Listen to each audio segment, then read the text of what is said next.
Hello दोस्तों, स्वागत है आप सभी का। अभी हम लोग SSC previous year chapter wise solution कर रहे हैं, जिसके अंदर आज का जो हमारा टॉपिक है वो है परसेंटेज। ठीक है, सबसे पहले हम लोग यहाँ पे 2021 का चैप्टर वाइज सॉल्यूशन करेंगे। उसके बाद लास्ट 5 ईयर एसएससी का सारा क्वेश्चन बैक हम लोग चैप्टर वाइज यहाँ पे कर लेंगे। ठीक है, अगर एसएससी के पॉइंट ऑफ व्यू से देखा जाए तो उसका जो बेस्ट मटेरियल है ना वो उसका प्रीवियस ईयर क्वेश्चन ही है। ठीक है, अगर प्रीवियस ईयर क्वेश्चन ईयर को आप अच्छे से विद कॉन्सेप्ट 2 से 3 बार कर लेते हैं, उसके बाद एग्जाम में जाते हैं, तो वो सबसे बेस्ट है ना। इससे बढ़िया कुछ नहीं हो सकता। जो एसएससी का प्रिपरेशन कर रहे हो उनके लिए एसएससी का प्रीवियस ईयर क्वेश्चन एकदम रामबाण है। ठीक है, कुछ करो ना करो, कोई किताब फॉलो करो ना करो, प्रीवियस ईयर तो हर हाल में आपको करके जाना है ना। अगर आपके पास टाइम है तो आप 10 साल का पूरा प्रीवियस ईयर लगा सकते हो, अगर कम टाइम है तो आप 5 साल का प्रीवियस ईयर करके जा सकते हो। ठीक है, तो आज का चलिए हम लोग टॉपिक शुरू करते हैं। ये रहा हमारा फर्स्ट परसेंटेज और ये रहा हमारा फर्स्ट क्वेश्चन। ठीक है, देखो इस क्वेश्चन के अंदर आपसे पूछ रहा है ना कि एक व्यक्ति का जो आय है ना, एक व्यक्ति का जो वेतन है उसमें 50% की कमी कर दो। ठीक है, उसके बाद 50% की फिर से वृद्धि कर दो और फिर से 100% का वृद्धि कर दो, तब उसको कितना लाभ या हानि हो रहा है। ठीक है, तो देखो मान लो कि आपकी सैलरी जो है ना वो 100 रुपया है। ठीक है, आप क्या करोगे, 50% डिक्रीज कर दोगे। जब 50% डिक्रीज कर दोगे तो ये 50 हो जाएगा, है ना। फिर से आप 50% इंक्रीज कर दोगे। जब 50% इंक्रीज कर दोगे तो 50 का 50% 25 होता है, मतलब कि ये 50 और प्लस 25 75 हो जाएगा, है ना। उसके बाद फिर से आप 100% इंक्रीज कर दो, मतलब कि ये 75 है, तो ये कितना हो जाएगा, 150 हो जाएगा। अब बताओ इस पूरे प्रोसेस में उसको कितना लाभ हो रहा है या हानि हो रहा है। साफ साफ क्लियरली दिख रहा है ना, ये कितना 50% का प्रॉफिट हो रहा है ना। तो ये गेन 50% हो जाएगा। ठीक है, चलिए नेक्स्ट क्वेश्चन देखते हैं। देखिए इस क्वेश्चन के अंदर एक पॉजिटिव नंबर के गिवन है ना। अब k को उसी के 30% से मल्टीप्लाई कर दो, तो k इंटू 30/100 है ना, तब आपको एक न्यू नंबर मिलता है ना। और वो नंबर जो है ना वो k से 170% अधिक है, मतलब कि k 1 + 170/100 है ना। तब आपसे पूछ रहा है k का वैल्यू क्या होगा, तो भैया k के यहाँ कैंसिल हो गया, ये 0 0 कैंसिल हो गया, ये 3k/10 हो गया, है ना।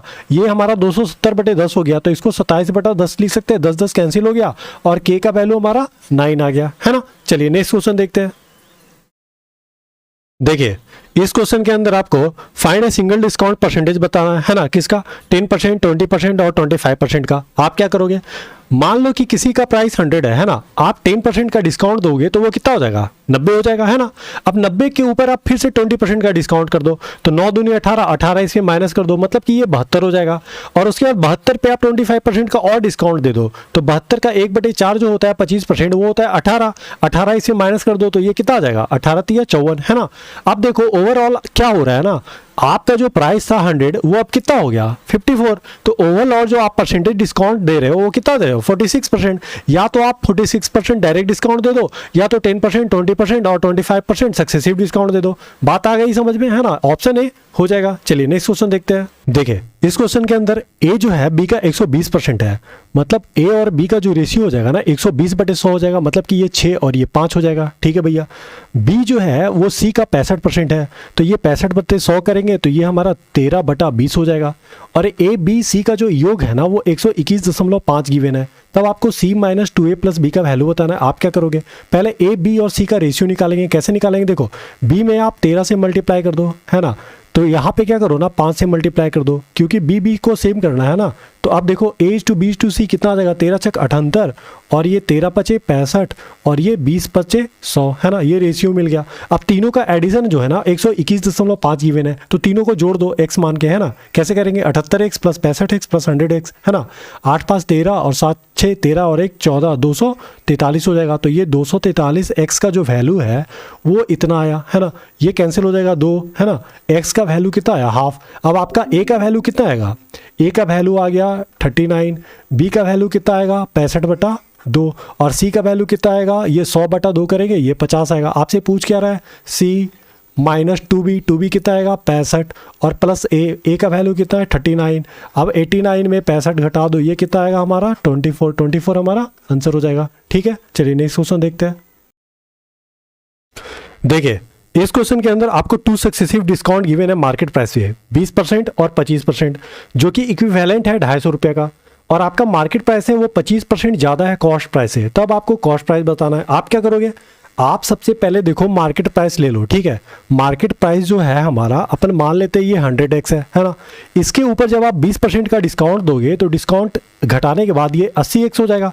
इसके ऊपर फिर से 25% का डिस्काउंट दोगे तो ये कितना हो जाएगा, 80 का 25% 20 होता है ना, तो ये 60x हो जाएगा। मतलब कि ओवरऑल आपने कितना डिस्काउंट दे दिया, 40x का। और ये जो इक्वल है ना वो 250 के इक्वल है ना।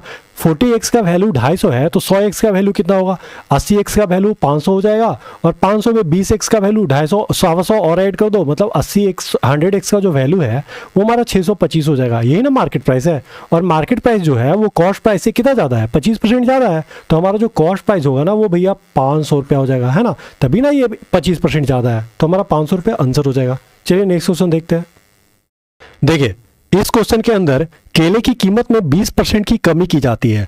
इससे क्या होता है, जो ग्राहक है ना वो 80 रुपये में 6 केला ज़्यादा खरीदता है। तो जो घटी हुई कीमत है ना वो आपको बताना है। तो 20% का वैल्यू कितना होता है, 1/5 होता है। तो अपन मान लेते हैं पहले जो कीमत था वो 5x था। अब कितना हो जाएगा, 1 घट जाएगा, इसमें 4x हो जाएगा, ठीक है। तो पहले मान लो 80 रुपये में वो कितना केला खरीदता था, पहले 80/5x केला खरीदता था।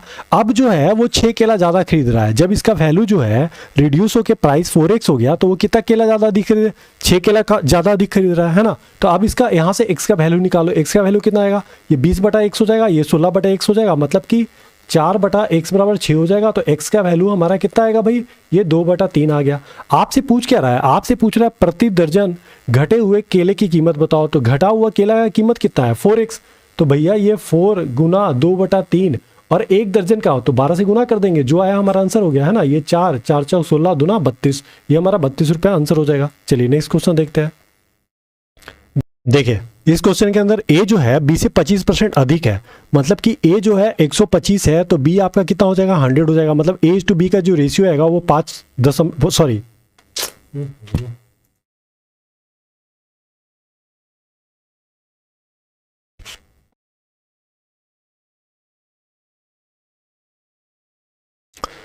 देखिए इस क्वेश्चन के अंदर बोल रहा है ए जो है बी से 25% अधिक है।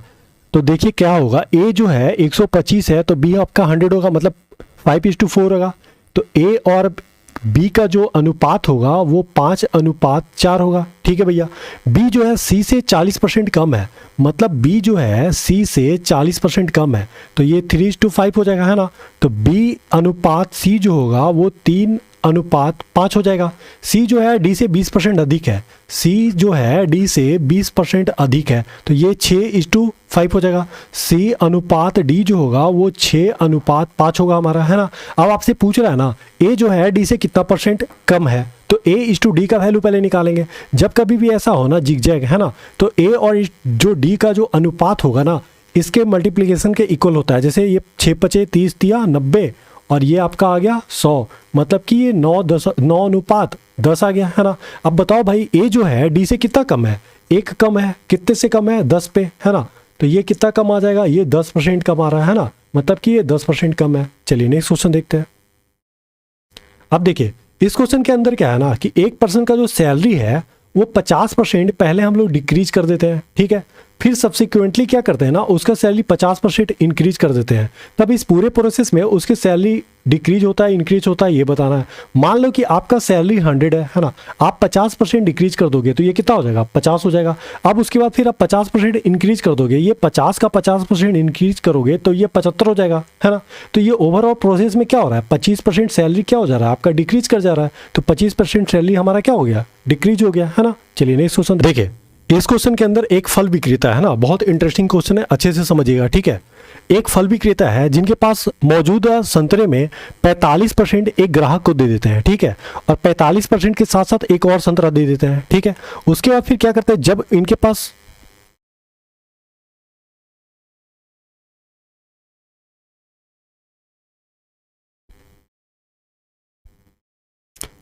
देखिए इस क्वेश्चन के अंदर क्या है ना, बहुत ही इंटरेस्टिंग क्वेश्चन है ना।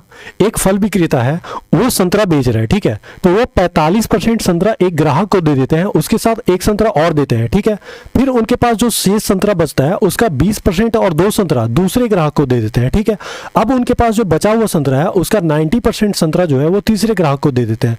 अब उनके पास 5 संतरा बचा है, तब आपको बताना है उनके पास प्रारंभ में कितने संतरे थे, ठीक है। तो अपन सबसे पहले मान लेते हैं कि उनके पास 100x संतरा था स्टार्टिंग में, ठीक है। आप क्या किए, वो 45% किसी ग्राहक को दे दिए, तो 100 में 45x माइनस कर दोगे तो आपके पास कितना बचा भाई, 55x बचा। और 45x के साथ साथ एक और संतरा दे रहे हो ना, तो एक और माइनस कर दो, मतलब कि अब आपके पास कितना बचा, पहले कस्टमर को आपने 45x प्लस 1 दे दिया ना, तो अब आपके पास 55x माइनस 1 बचेगा, ठीक है। अब जो संतरा बचा है उसका 20% फिर से आप किसी दूसरे ग्राहक को दे रहे हो, तब आपके पास कितना बचेगा, अब आपके पास 8/10 भाग बचेगा, ठीक है। और उसमें से 2 संतरा और दे दिए, तो 2 संतरा और दे दिए भैया, तो अब इतना बचा है ना। अब आपके पास फाइनली दूसरे ग्राहक को देने के बाद इतना संतरा बचा है, अब उसका 90% फिर से आप दे रहे हो तीसरे ग्राहक को, तब आपके पास कितना बचेगा, 1/10 भाग बचेगा, है ना। तब ये टोटल जो संतरा आपके पास बचा है वो 5 बचा है। अब यहाँ से आपको बताना है, प्रारंभ में 100x था, इसका वैल्यू बताना है, तो यहाँ से x का वैल्यू अपन निकाल लेते हैं ना। ये 55x माइनस 1 है ना, इसको 4/5 लिख देते हैं, है ना। अब देखो इधर ये 10 चला गया, 50 हो गया, और 2 चला गया, इधर 52 हो गया, है ना। अब ये 13 चौक 52 और ये 5 इधर गुना हो जाएगा तो 65 हो जाएगा, मतलब कि 55x minus 1 is equal to 65 आएगा। x का वैल्यू यहाँ से कितना मिलेगा, ये 66/55 हो जाएगा, ये 6/5 हो जाएगा। अब 100x का वैल्यू बताना है, तो 100 गुना 6/5 कर दो, 20 120 से, है ना। ये 120 आंसर आ जाएगा, समझ में आया होगा, है ना। चलिए नेक्स्ट देखिए, इस क्वेश्चन के अंदर क्या गिवन है ना कि 11/5 भाग of a number a is equal to 22% of b, है ना। तो 11/5 जो है a का, वो 22% किसके बराबर है, b के बराबर है। तो a इज टू b का रेशियो कितना निकल गया यहाँ, 11 से ये 22, है ना, ये 5 से 20, मतलब 1/10। तो a अपॉन b का वैल्यू 1/10 आ गया, है ना। और गिवन है नंबर b जो है वो 2.5% ऑफ c के बराबर है, तो b जो है वो 2.5% ऑफ c के बराबर है, मतलब देखो ये ऐसा, है ना। तो 20 to c का जो रेशियो है ना वो कितना है, 25 चौक 100 होता है, तो 1/40 हो जाएगा, है ना। अब देखो b यहाँ 10 है, b यहाँ 1 है, तो इसको आप 10 बना दो, है ना। तो a to b to c का रेशियो कितना आएगा, 1:10:400, है ना। और c का वैल्यू गिवन है 5500, तो 400 यूनिट जो है वो 5500 है ना। तो 1 यूनिट कितना होगा भैया, ये 55/4 हो जाएगा, है ना। 10 यूनिट कितना होगा, 550/40 हो जाएगा। आपसे पूछ क्या रहा है, 80% ऑफ ए, है ना। तो ए का जो वैल्यू आएगा वो एक यूनिट है ना, तो 1 यूनिट कितना है, 55/4, और इसका 80% मतलब 8/10 प्लस। अब देखो 40% ऑफ बी पूछ रहा है, बी कितना है, 10 यूनिट है ना, बी का वैल्यू 10 यूनिट है ना, तो ये कितना हो जाएगा, ये इतना गुना 10, और इसका कितना 4/10 भाग, है ना, 40%। अब 10 से 10 कैंसिल कर दो, 4 से 4 कैंसिल कर दो, और देखो यहाँ पे 5, ये 4 हो जाएगा, ये 5 होगा, ये 11 हो गया, ये 4 कैंसिल हो गया, कितना बचा, 11 + 55, है ना। ये हमारा 66 आंसर आ जाएगा, ठीक है। नेक्स्ट क्वेश्चन देखते हैं। देखिए इस क्वेश्चन को, 2 उम्मीदवारों के बीच में इलेक्शन हो रहा है ना। 5% लोगों ने जो रजिस्टर्ड वोट है उन्होंने अपना वोट ही नहीं दिया, ठीक है भाई। और 10% वोट जो है ना वो नोटा को मिला या तो इनवैलिड हो गया, है ना। अब जीतने वाले उम्मीदवार को 60% वोट मिला, तो हारने वाले को कितना मिलेगा भाई, 40% मिलेगा, है ना। और जो जीता है उसका जो वोट का डिफरेंस है वो 17,271 वोटों से जीता, मतलब कि 20% वोट जो है वो इतना है ना। तो अपन कैसे इसको बनाएंगे, सबसे पहले मान लेते हैं टोटल नंबर ऑफ वोट जो है ना वो आपका x है ना। इनमें से 5% लोगों ने वोट ही नहीं दिया, मतलब कि इतना % ही लोग वोट दिए, है ना। अब इसमें से क्या हो रहा है ना, 10% वोट इनवैलिड हो जा रहा है, मतलब इसमें से भी 10% वोट माइनस कर दो, ठीक है भाई। अब इतना टोटल वोट पड़ा, है ना। अब इसके बीच में क्या है ना कि जो जीतने वाले का है उसको 17,221 वोट, 17,271 वोट ज़्यादा मिला है ना। तो ये जो डिफरेंस है वो इसका 2/10 भाग हो जाएगा, 20% हो जाएगा, क्योंकि जीतने वाले को 60 मिला तो हारने वाले को 40 मिला। इसका जो डिफरेंस होगा वो 20% होगा, और 20% इसके बराबर है, मतलब टोटल जो vote registered vote valid vote इतना है उसका 20% किसके बराबर होगा, ये होगा 17,271 के बराबर, है ना। अब देखो ये x हो गया, ये हमारा कितना हो गया, ये हो गया हमारा 19/20, और ये हमारा कितना हो जाएगा, ये हो जाएगा 9/10, ये हो जाएगा 2/10, और ये हो जाएगा हमारा कितना 17,271, है ना। जब इसको कट करोगे 19 से तो ये आएगा हमारा कितना 909, और 9 से जब इसको कट करोगे तो ये आएगा हमारा कितना 101। अब 2 से इसको कट कर दो, ये आ जाएगा 10, है ना। तो ये 101 में 1000 और मल्टीप्लाई कर दो, ये टोटल वोट हो जाएगा, है ना। चलिए नेक्स्ट क्वेश्चन देखते हैं।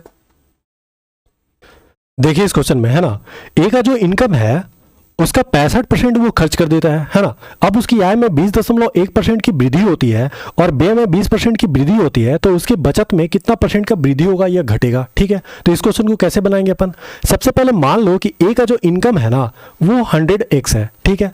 इसमें से 65% वो खर्च कर देता है, तो सेविंग कितना करेगा, सेविंग करेगा 35x, है ना। अब उसकी आय में 20.1% की वृद्धि होती है, तब उसका इनकम जो है 120.1x हो जाएगा, है ना।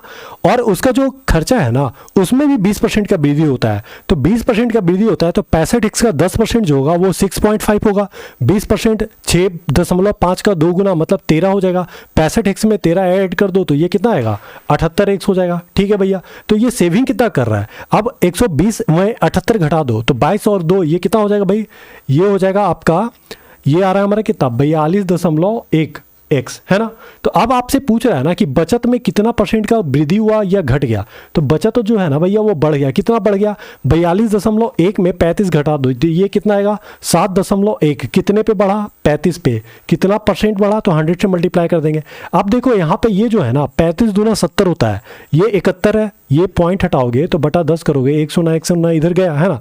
ये 35 दूना 70, 2 से थोड़ा सा ज़्यादा है, मतलब ओवरऑल जो है ना 20% से थोड़ा सा ज़्यादा, तो ये हमारा आंसर है ना। चलिए नेक्स्ट क्वेश्चन देखते हैं। चलिए देखिए इस क्वेश्चन को, है ना, बहुत इंटरेस्टिंग क्वेश्चन है ना। कोई फैक्ट्री है, फैक्ट्री के अंदर 400 कर्मचारी है, ठीक है भाई। टोटल जो कर्मचारी है वो हमारा 400 है ना। इसमें जो है पुरुषों और महिला की जो संख्या का अनुपात है वो 5:3 है। पुरुष 5 है, महिला 3 है, तो टोटल 8 है, 8 × 40 है ना। कितना हो जाएगा, देखो ये 250 हो जाएगा, ये 150 हो जाएगा, है ना। 400 को हम लोग 5:3 रेशियो में डिवाइड कर दिए, है ना। ये मेल हो गया, ये फीमेल हो गया, है ना। अब क्या बोल रहा है कि जो एम्प्लॉय है उसमें 87.5% जो है ना वो रेगुलर एम्प्लॉय है। अब 400 का 87.5%, तो देखो 87% जो होता है ना वो 7/8 भाग होता है ना। तो इसमें से जो है 350 जो है वो रेगुलर एम्प्लॉय है, ठीक है, और 50 जो है ना वो रेगुलर एम्प्लॉय नहीं है, ठीक है। अब अपन को क्या बोल रहा है ना कि 92% जो मेल एम्प्लॉय है वो रेगुलर एम्प्लॉय है, तो 250 का 92% आप निकाल लो, तो 92% से बढ़िया है आप 8% निकाल लो, है ना। 8% कितना आएगा भैया, ये 50 बचे, ये 50 दूना और ये कितना आया 20 आया, मतलब 8% जो 20 है तो 92% कितना होगा, 250 में 20 घटा दो 230, है ना। मतलब कि 230 जो मेल है वो रेगुलर एम्प्लॉय है ना। तो टोटल जो रेगुलर एम्प्लॉय है वो 350 है, तो जिसमें से 230 मेल है तो फीमेल कितना होगा, तो 350 में 230 माइनस करेंगे तो ये हमारा 120 फीमेल जो है वो रेगुलर एम्प्लॉय है ना। तो आपसे वही पूछ रहा है कि जो महिला कर्मचारी है उसका कितना परसेंट जो है वो रेगुलर एम्प्लॉय है। तो टोटल महिला कितनी है 150, 150 में रेगुलर कितना है 120, तो 120 150 का कितना परसेंट है यही बताना है आपको, है ना। ये 2 हो गया, ये 3 हो गया, ये 40 हो गया, है ना। मतलब कि 80% जो फीमेल है वो रेगुलर एम्प्लॉय है, ठीक है। चलिए नेक्स्ट क्वेश्चन देखते हैं अपन। चलिए देखिए इस क्वेश्चन के अंदर, है ना, एक एलॉय गिवन है ना, जिसके अंदर सिल्वर है, कॉपर है, निकेल है ना। उसका रेशियो गिवन है 40%, 30%, 30%, है ना। तो देखो सिल्वर, कॉपर और निकल ये 40% है, ये 30% है, ये 30% है ना। मतलब 4:3:3 रेशियो में, है ना। अब आपसे पूछ रहा है ना कि इसमें कितना सिल्वर ऐड कर दिया जाए। ये टोटल 25 kg है, ये टोटल कितना है 25 kg है, और 25 kg में कितना सिल्वर ऐड कर दिया जाए कि सिल्वर का जो परसेंटेज है ना वो 50% हो जाए। तो ये है कितना अभी सिल्वर 25 kg में, तो 25 kg में देखो सिल्वर कितना है, 25 kg में 4/10 भाग सिल्वर है, क्योंकि 4 3 7 3 10, 10 में 4 भाग जो है सिल्वर है ना। तो ये देखो ये हमारा 2 हो गया, ये 5 हो गया, ये 5×5 25 हो गया, ये 10 हो गया, मतलब कि 10 kg हमारा क्या है सिल्वर है। और कॉपर और निकल क्या है 3:3 1:1 रेशियो में है, तो 25 में 10 माइनस कर दो, ये 7.5 है और ये 7.5 है। लेकिन ये सब निकालने का हमें कोई मतलब नहीं, हमें सिर्फ सिल्वर से मतलब था, है ना। 10 kg है। अब बताओ इसमें से ये जो है ये 15 kg है ना, और सिल्वर 10 kg है। अब आपको 50% चाहिए ना सिल्वर, तो इसमें 5 kg और जोड़ देंगे, है ना। तो ये भी 15 हो जाएगा, ये भी 15 हो जाएगा, सिल्वर 50% हो गया ना, तो भाई 5 kg इसमें और जोड़ दो, हो गया आंसर, है ना। चलिए नेक्स्ट क्वेश्चन देखते हैं। चलिए देखिए इस क्वेश्चन को, है ना। एक मैन्युफैक्चर यूनिट है जिसके अंदर रॉ मटेरियल का जो प्राइस है ना वो 25% बढ़ जा रहा है।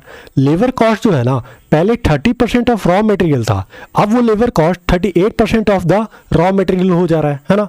अब आपको बताना है कि कंजप्शन में कितना परसेंट रिड्यूस किया जाए ताकि जो कॉस्ट प्राइस रहे ना वो पहले के बराबर रहे। तो अपन क्या करेंगे, सबसे पहले देखो यहाँ पे क्या करना है ना, आप रॉ मटेरियल का प्राइस ले लो, ठीक है। रॉ मटेरियल का जो पहले जो प्राइस था ना वो मान लेते हैं 100 था, अब उसका प्राइस कितना हो गया, अब 125 हो गया, है ना। लेबर कॉस्ट देखो पहले जो लेबर कॉस्ट था ना वो रॉ मटेरियल के प्राइस का 30% था, पहले 30 हो जाएगा, ठीक है। अब जो है ना वो 38% ऑफ द कॉस्ट हो गया रॉ मटेरियल का। तो 125 का 38% निकालोगे तो कैसे निकालोगे, तो पहले 125 का 40% निकाल लो, उसमें 2% माइनस कर देंगे। ये 25 125, ये 25 चौक 100 और ये 10 से मतलब ये 50 आया। ये 50 कितना है 40%। अब देखो 125 100% है तो 1% कितना होगा 1.25 है ना। 2% कितना होगा ये 2.5 हो जाएगा है ना। अब 50 में 2.5 माइनस कर दो तो ये कितना होगा 47.5। तो 38% कितना आएगा 47.5 है ना। तो अब टोटल कॉस्ट पहले जो था रॉ मटेरियल का 100 था, लेबर कॉस्ट 30 था, तो ये टोटल कॉस्ट 130 हो रहा था। अब जो दाम बढ़ने के बाद जो टोटल कॉस्ट पड़ जा रहा है मटेरियल का वो कितना पड़ जा रहा है, वो 7 5 12 4 2 6 1 7 172 रुपया 50 पैसा पड़ जा रहा है ना। अब देखो अब क्या करोगे, तो आपको ये घटाना है ना 130 तक, तो ये इसको कितना माइनस करना पड़ेगा, तो ये 130 जब माइनस करोगे तो ये कितना हो जाएगा भाई, ये 2.5 और ये कितना 42, ऐसा 42.5 हो जाएगा। और अपॉन कितना पे माइनस करोगे, इतना पे गुना 100, इतना % रिड्यूस करना पड़ेगा। अब इसी का वैल्यू निकालना पड़ेगा है ना। ये पॉइंट से ये पॉइंट हटा दो, ठीक है। अब देखो ये 25 से इसको कैंसिल कर दो, तो 25 का 25 और ये इधर कितना हो जाएगा 25 17 है ना। अब देखो इधर नीचे 25 से कैंसिल कर दो तो ये 69 बार आएगा है ना। अब देखो 1700 में आप 69 से डिवाइड कर दो, जो होगा वो हमारा आंसर हो जाएगा, वो ये आ रहा है, ठीक है। चलिए नेक्स्ट